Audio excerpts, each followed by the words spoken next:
Tes, tes, oke. Assalamualaikum warahmatullahi wabarakatuh.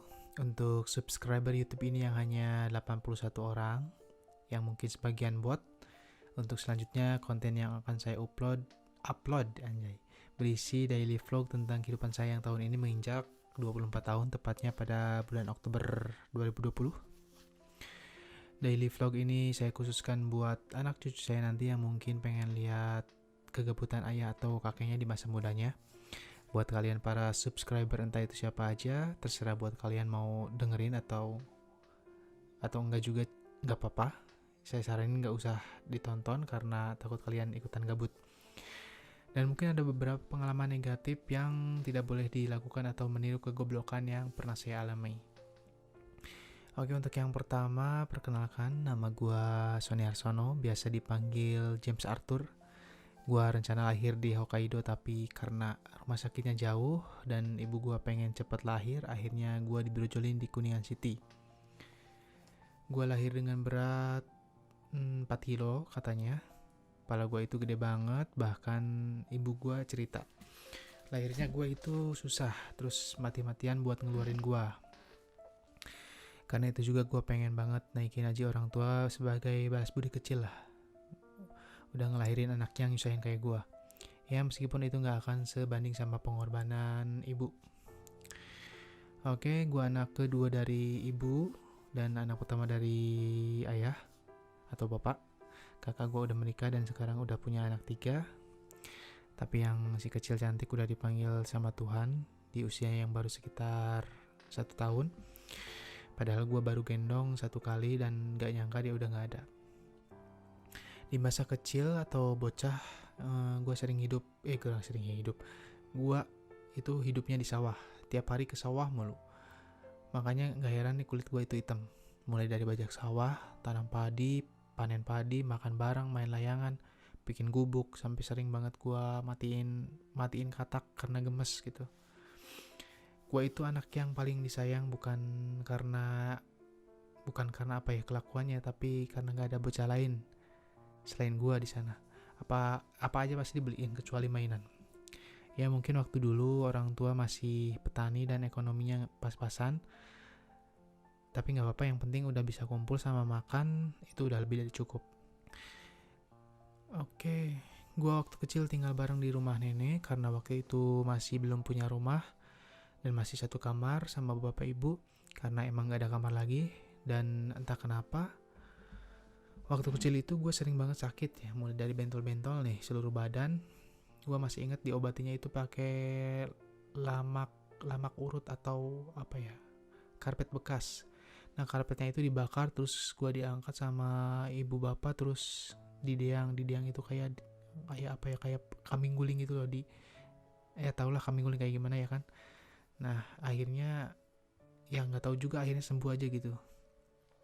Terus gue juga pernah ngalamin tipes, itu sakit yang paling parah, sembuhnya aja 1 bulan gara-gara usus gue lecet, mungkin kebanyakan micin atau apalah, atau banyakan indomie juga nggak tahu ya. Dan buat teman-teman yang suka tanya muka gue ini ada bekas luka, mungkin teman-teman deket gue tahu ada beberapa bekas luka di wajah. Nah gue mau ceritain satu-satu karena mungkin ini bakal jadi memori di waktu kecil yang paling berkesan dan akan nampak terus di masa yang akan datang anjay. Oke, buat luka yang pertama ini yang di deket jidat, ini nanti gue kasih screenshot fotonya. Dulu masih kecil gue sengaja nabrakin pala gue ke sisi tembok, ngebayangin lo kan, sisi tembok yang keras itu, yang agak lancip gitu sudutnya kan, gue tabrakin. Sebenarnya gue lagi kejar-kejaran sama teman gitu kan, dulu itu polisian lah, intinya gue yang ngejar jadi polisi gitu kan. Terus temen gue jadi penjahat, tiba-tiba nabrak tembok. Akhirnya gue benjol, terus pingsan bentaran, terus diobatin itu pakai bara api panas sama ibu, terus dikompres pakai itu. Terus luka yang kedua itu di pelipis mata, karena dulu ini sebelum ada Blackpink yang merajalela sekarang ya, selalu trending nomor 1 YouTube. Dulu gue mengidolakan pahlawan Saras 007. Ini James Bond tahun 90-an. Dimana Saras ini kalau mau berubah itu harus muter-muter dulu kayak orang mabok. Nah dari sana gue itu kayak ikutan lah gitu, muter-muter nggak jelas gitu kan. Terus harian gue itu nanti jadi superhero kan. Akhirnya gue pusing dan nabrak dulu itu nabrak jendela tetangga. Nah itu kan, itu muter-muternya gue masih ingat bareng soulmate gue ini waktu kecil namanya Anang. Nah Anang sih kalau dia aman gitu kan, nah gue yang benjol gitu pas mabuk, pas kebetulan nabrak jendela. Susah banget nih. Mohon maaf nih kalau gue agak ngaco ini ngomongnya ya, karena gue baru pertama kali ini bikin video bikin podcast atau bikin curhatan kayak gini. Oke lanjut.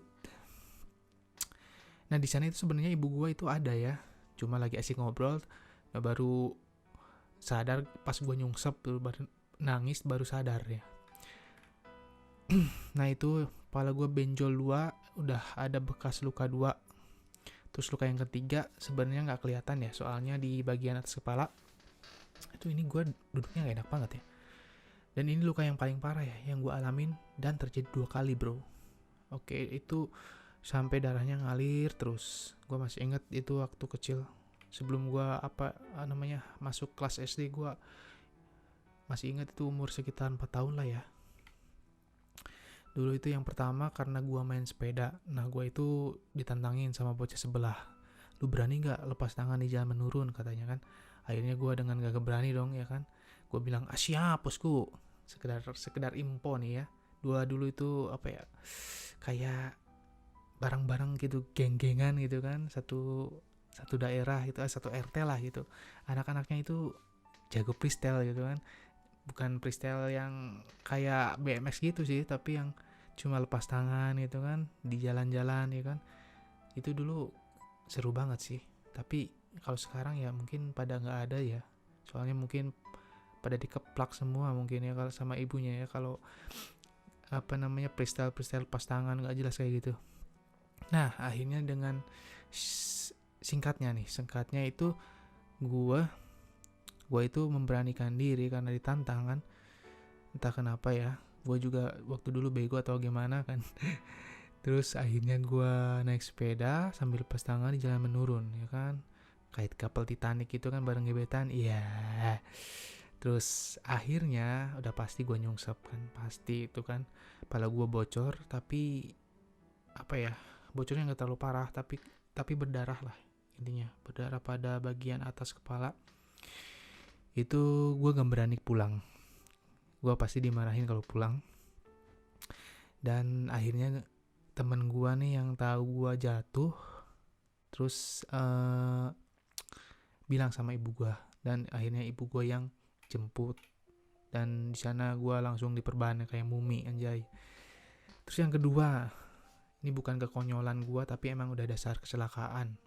Gue lagi-lagi nyungsep. Terus nyungsepnya itu di selokan. Pas waktu itu lagi main bareng bocah yang lain lah. Dan kenapa gitu selalu gue yang kena musibah, kenapa kagak bocah lain gitu ya.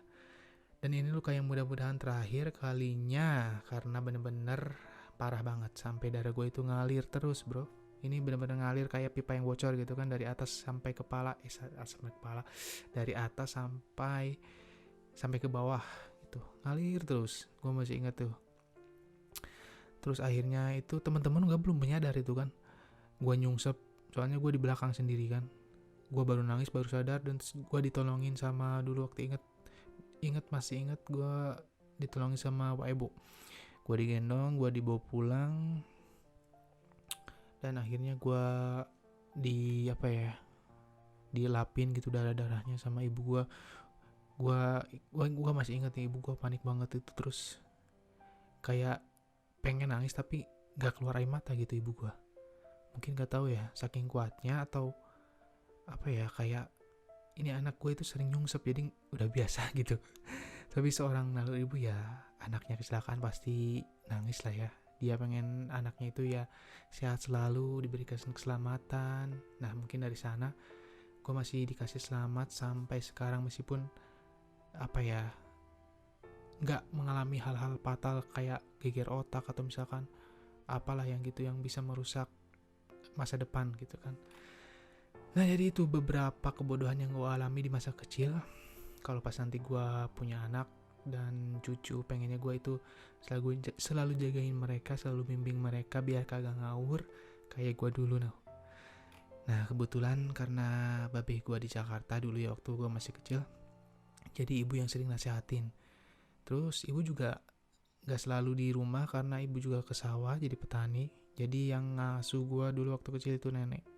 Nenek itu gue kalau diasuh nenek pasti nangis mulu, nggak tahu kenapa ya, nggak ngerti juga.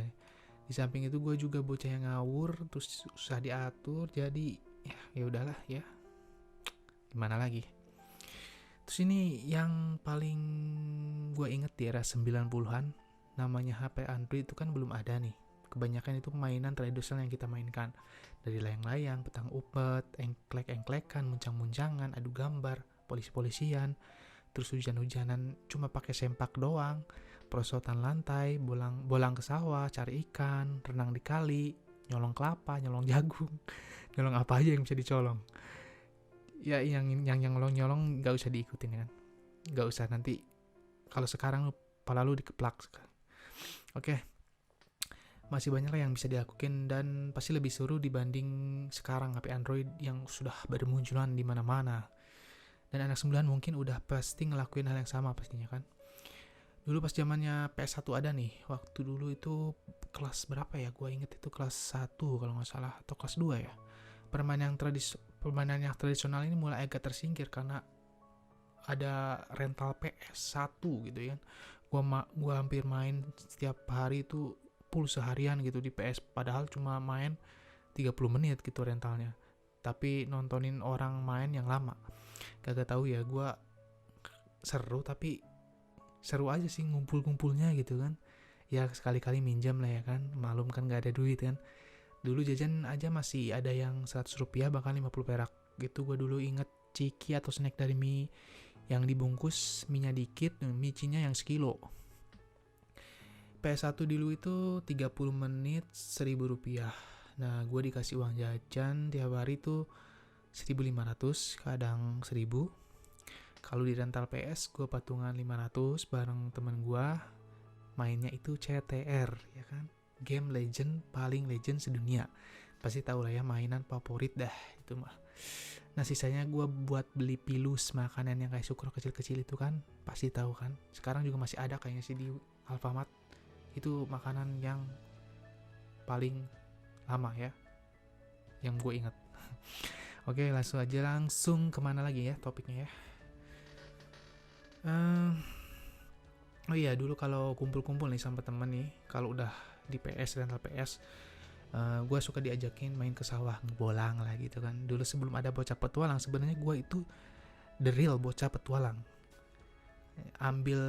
Dulu itu ambil bubu atau perangkap ikan, bau jaring ikan, perlengkapan masak, pokoknya lengkap lah. Anjay, ini kayak apa ya, panci petualang atau apa ya, kalau di YouTube itu Dedi Inoen. Nah kayak gitu, dulu masih bocah, masih waduh, pokoknya kagak kenal apa yang cinta-cintaan gitu kalah ya, gak jelas.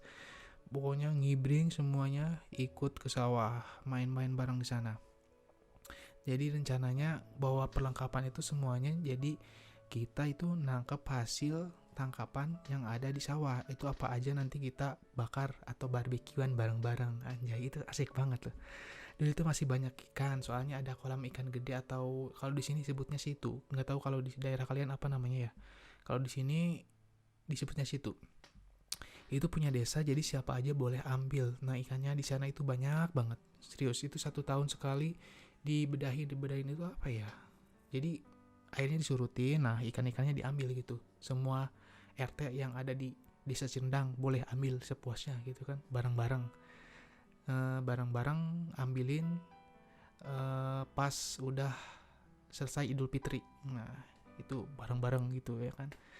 Nah Kalau udah kayak gitu ditanam lagi kan, nah ikannya banyak. Nah kita yang bocah-bocah ngambilin dengan watados gitu, wajah tanpa dosa. Oke, jadi sampai di mana ini gua ngomongnya agak ngawur ya, kemana-mana, melenceng kemana-mana gitu. Ini gua apa ya, takutnya kagak ngerti yang dijelasin sama gua ya. Oke lah, bodo amat ya kan. Oke, jadi gimana ya, sampai mana tadi? Aduh, gua juga bingung sendiri jadinya anjir. Nah itu di sana itu ya, di situ itu ya, di situ itu ikannya banyak tapi nangkapnya yang susah gitu kan.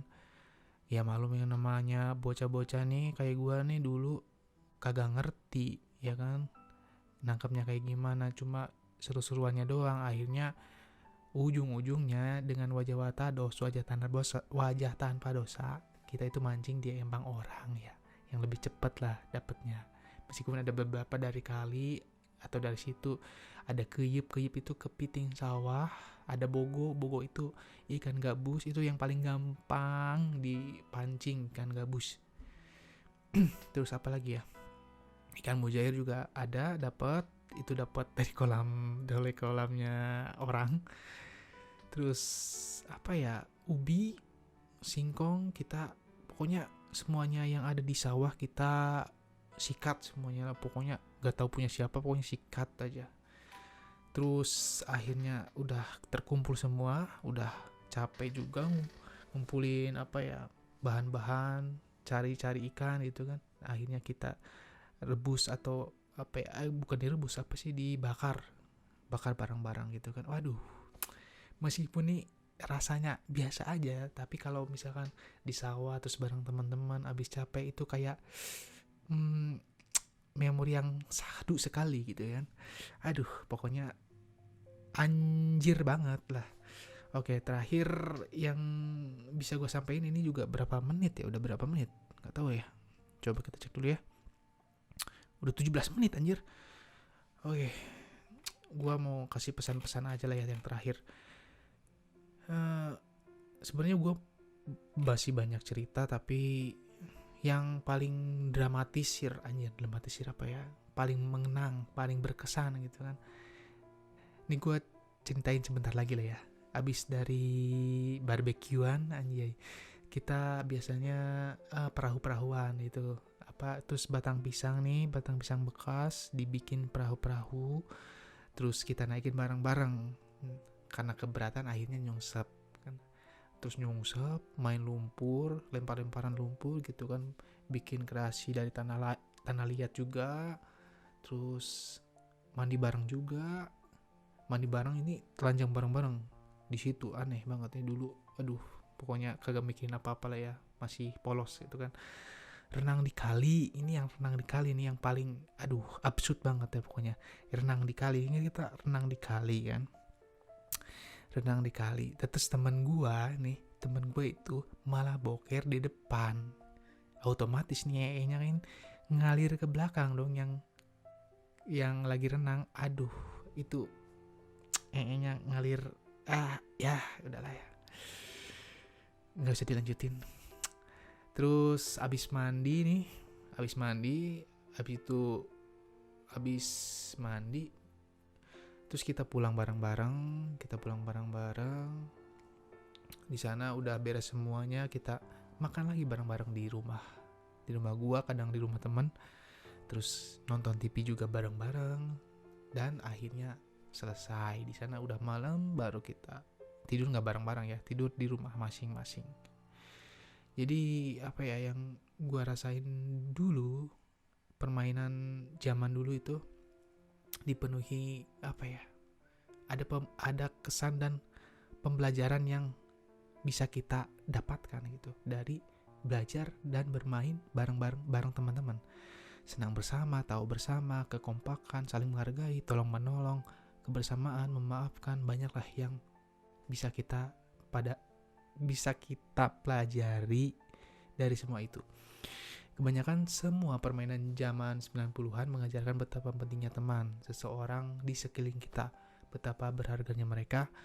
Tanpa mereka kita tidak bisa merasakan artinya kehidupan. Dan mungkin di teknologi sekarang, HP, internet, game online, Mobile Legend, apapun itu akan lambat laun menghapus semua itu mungkin ya. Kalau kita tidak pernah lagi untuk saling sosialisasi dengan yang lain, sosialisasi ya penting banget itu. Banyak hal yang sebenarnya masih gue pengen ceritain di waktu masa kecil, tapi takutnya kepanjangan. Ini aja udah sekitar 20 menit. Ya, jadi masa-masa kecil memang setiap orang punya kenangan yang susah buat dilupain ya. Mungkin ada beberapa orang juga yang lupa gitu, atau emang menyembunyikan aib-aibnya kan. Dan ini sih bakal jadi memori yang indah buat kita nanti di akhirat, ketika kita bisa putar kembali memori yang dulu udah pernah kita lalui.